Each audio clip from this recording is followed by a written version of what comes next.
Gram قدر مکرم حضرت مولانا سید محمد رابع حسانی صاحب ندوی مخدومی و مکرمی، السلام علیکم ورحمۃ اللہ تعالی وبرکاتہ۔ ہاں جناب کا صوتی پیغام مجھے مولانا عبدالقادر عارفی صاحب نے پہنچایا، میرے لیے بہت ہی زیادہ تسلی کا اور اپنی سعادت کا احساس ہوا کہ ہاں جناب اتنی دور ہوتے ہوئے بھی اور خود اپنے ذوف کی حالت میں ہے، اس میں اس ناکارہ کو آپ نے یاد رکھا اور دعاؤں سے نوازا۔ میں اس کو اپنے لیے بہت بڑی سعادت اور خوش قسمتی سمجھتا ہوں۔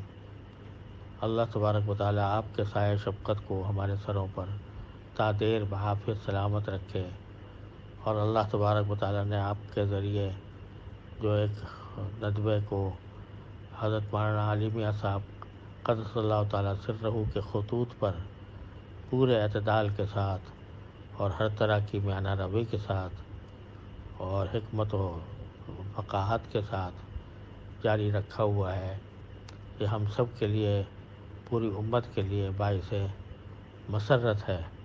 اللہ تبارک و تعالیٰ آپ کے فیوز کو جاری اور ساری فرمائیں۔ میں آپ کے اطمینان کے لیے عرض کرتا ہوں کہ الحمدللہ تقریباً 2 ہفتے میں بیمار میں بہت رہا، لیکن الحمدللہ 2-3 دن سے میں روح بصحت ہوں، اور اب مسجد جانا بھی میں نے گاڑی میں مسجد جا کر نماز پڑھ لیتا ہوں، اور تھوڑا تھوڑا سبق بھی شروع کیا ہے۔ کمزوری بہت زیادہ ہے، لیکن الحمدللہ اس میں بھی روز بروز افاقہ ہو رہا ہے۔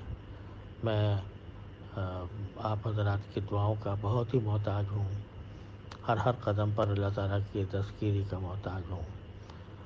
امید ہے کہ آپ جیسے حضرت علامہ حضرت ہمارے حضرت مولانا سید ابو الحسن علی ندوی رحمۃ اللہ تعالیٰ علیہ و قدس اللہ تعالیٰ سرہ جس طرح اس ناکارہ پر شفقت فرماتے تھے، الحمدللہ مجھے آپ کی شفقت بھی اسی طرح حاصل ہے، اور الحمدللہ میں اپنے سعادت سمجھتا ہوں کہ آپ نے اس تعلق کو ہمیشہ محبت، شفقت، مہربانی، خیرخواہی کے ساتھ اس ناکارہ پر مبذول رکھا۔